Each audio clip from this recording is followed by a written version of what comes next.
With the success of the Liric1, using it as a springboard to launch the Liric2, the evolution of this headphone has been quite intriguing during testing.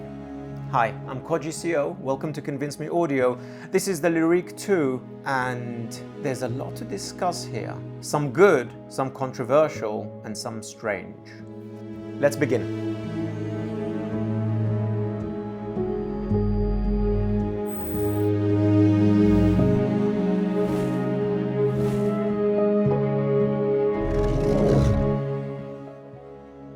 Special thank you goes out to Antonio Meze and the team for sending the Liric2 in for review. It was wonderful catching up with you guys at London Can Jam and Munich prior to that.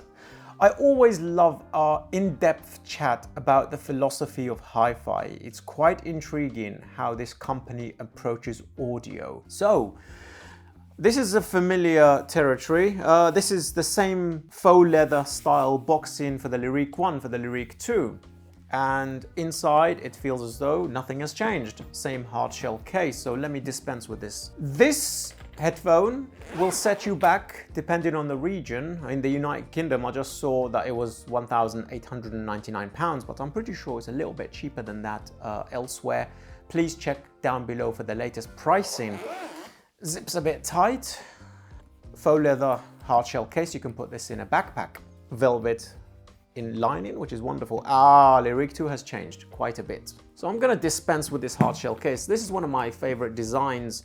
The Head 2 hard shell case I think might take it, but this is quite ergonomic and the way it sits inside backpack is quite nice, like taking up the bigger, chunkier part of the backpack at the bottom and then thinner up top. I did actually take the Liric1 away with me on holiday when I was away last year. Oh no, 2 years ago now. Blimey, time flies by.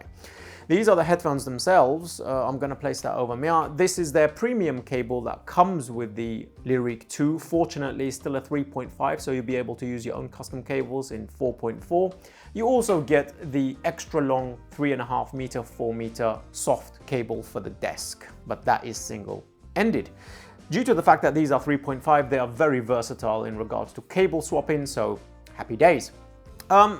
This is kind of familiar and it's kind of not. As you can see, the design of the headphone itself, oh, these do spin around and round and round. I wish these locked at 180 degrees, first gripe. I wish they locked here like this, because this sort of rotation really does do this and then ka-clunk, do that at times. So maybe something to improve on the Liric3. The machining, the construction is Meze Audio, the best in the industry. This thing's absolutely insane. The headband is wide, does not create hot spots, and then you have the alleviating channels up top where the foam is separated and is very, very comfortable like the first edition. Coming down to the rods, these move up and down very, very smoothly. I mean, come on, it's Meze Audio. The design is never a problem with these headphones. They are absolutely exceptional.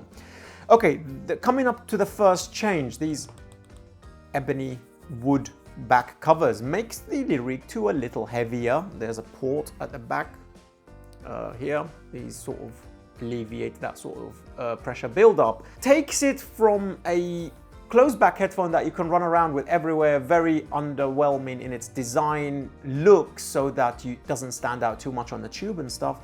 This definitely and certainly will. This definitely screams luxury and you will get some stares. How do I feel about this design change? I mean, it makes it more premium, it makes it a little bit heavier, and maybe carbon fiber might have been a better choice here, possibly for lighter materials, and honestly to give it a bit of that underwhelming look, because closed backs are predominantly designed to be used outside, right? You don't want anybody snatching this off your head, and I think they will. So ergonomics looks great. First major change. The pads are magnetically attachable like the Elite and the Empyrean. Thank you for this. It was a bit of a contention in regards to the Liric1 because you could remove the pads, but you needed a specific tool, and I don't think that tool ever came out.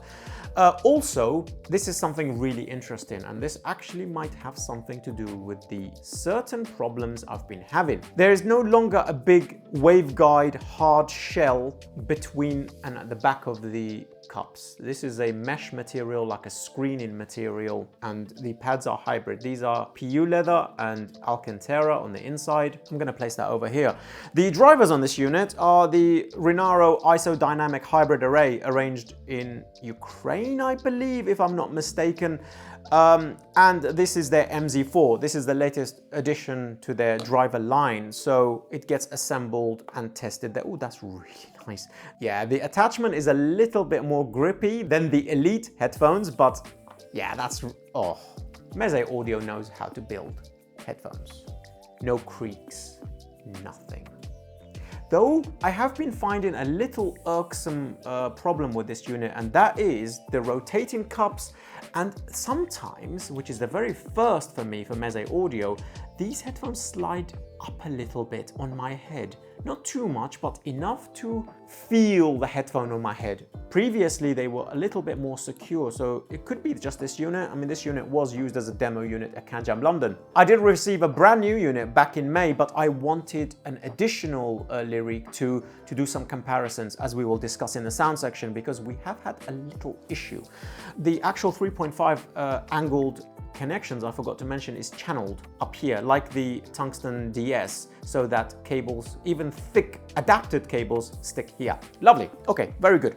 So these headphones are 60 ohm, 100 dB sensitivity, and it goes from 4 Hz to 92 kilohertz. I'm pretty sure the 92 kilohertz is audible because, as you will see in the sound section. Okay, headphones, easily drivable, beautifully designed. Not a bad price point. E3 is out now, so it's sort of sitting in that area. No qualms about hardware. Happy days, right? Let's talk about the problems and the amazing things. The problems and the amazing things are all part of the same story, which is the sound section. And for that, I need to grab some materials. Why on earth have I got so many devices on the review desk and so many other devices behind me specifically for these headphones? Because quite honestly and quite frankly, I was extremely enthused by these headphones due to the love I have for the Liric ones. Review here, check that out after this, because you will see the difference. I have been having a lot of issues with this headphone. This headphone has been here for 3 months. I have 2 of them in the office right now for comparisons, and it's only in one specific area. So let's discuss the good, because the bad, in quotes, right, because it depends on the audience, can break the deal for some of you. The excellent aspects of this headphone and the successor and evolution and improvement of this headphone is the bass response and the mid-range. The bass response is absolutely freaking fantastic. Probably some of the best I've heard in a closed back, setting aside DCA Stealth, but DCA Stealth needs a nuclear power plant to drive properly. These don't.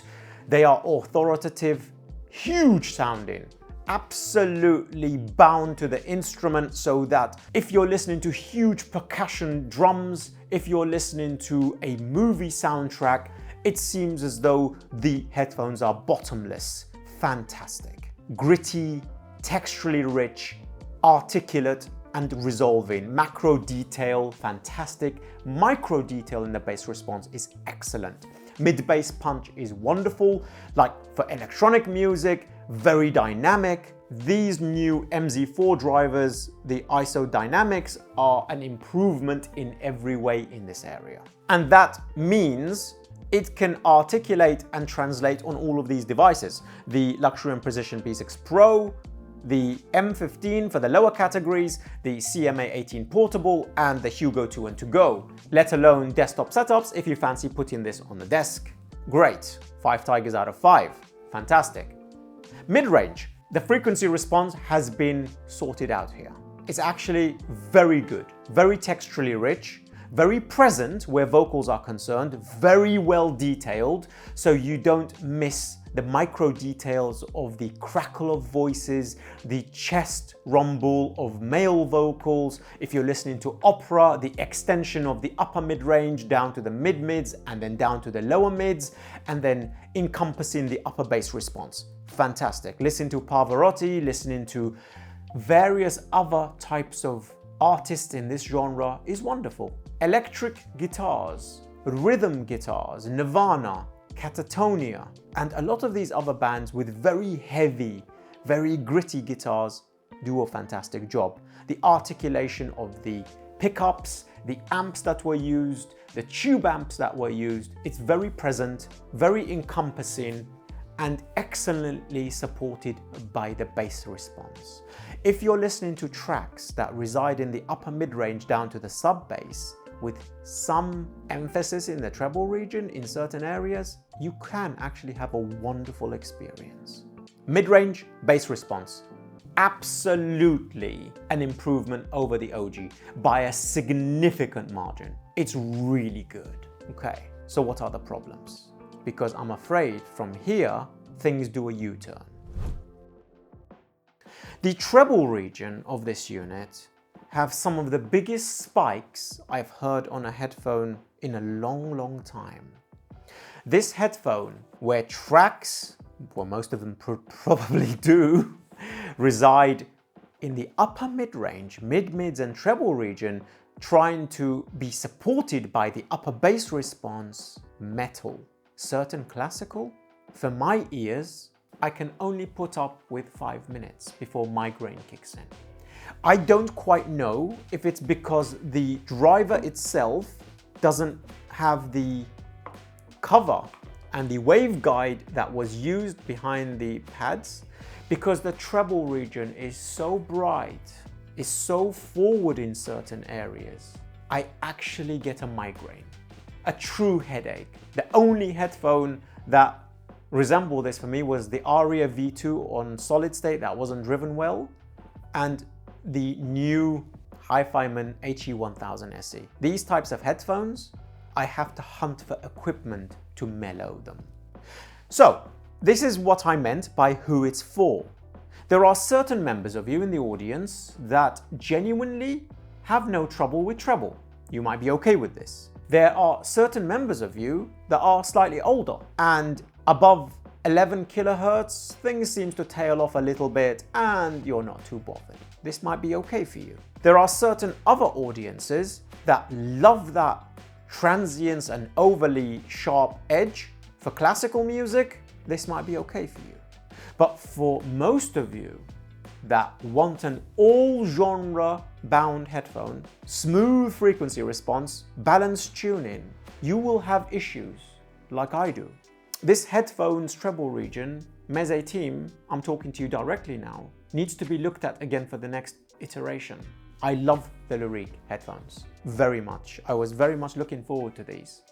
The first unit I received not only had this exacerbated problem, which we sent back to Meze to measure, and they measure identically to this incidentally. This is where measurements sometimes really don't highlight problems. They measured identically that these are more tolerable. Yes, they have the same problem, but they're more refined and you don't get as much distortion in my listening testing.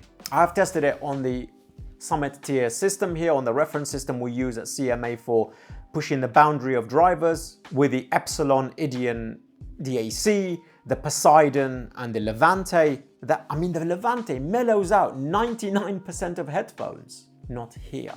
Same articulation and same problems occurred on all of these devices bar one system, and that is the KN HA2A and the KN IDAC-8, the name, tube DAC and tube amplifier. It's a mellow, gentle sound, really smoothing out, and it was a wonderful experience yesterday. And that is the setup I would run these headphones on, and I had no issues.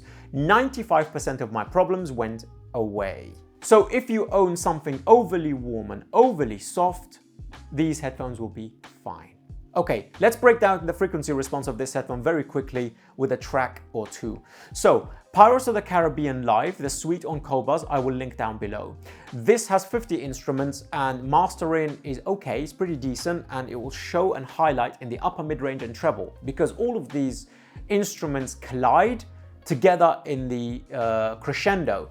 And the crescendo of this headphone in the upper mid-range and treble region becomes, I would say it's still pretty articulate in separating the instruments, but the resonances in this area is when you go, oh goodness, it's too much. I think if you have quite a lot of hearing loss in the treble region, you might be okay. So tracks such as that is problematic.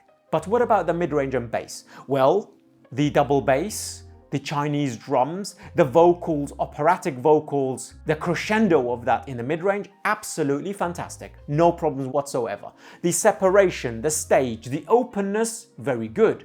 But the resonance build-ups and the actual sharpness and the peaks of 12 kilohertz and above, for me and for a lot of our younger viewers, especially if your hearing goes up to 18, 19 kilohertz, 20 kilohertz, I think you might genuinely have problems unless you tolerate treble region and you love treble region. Some of you exist. It's not genre specific, it's all genres, it's all genre bound.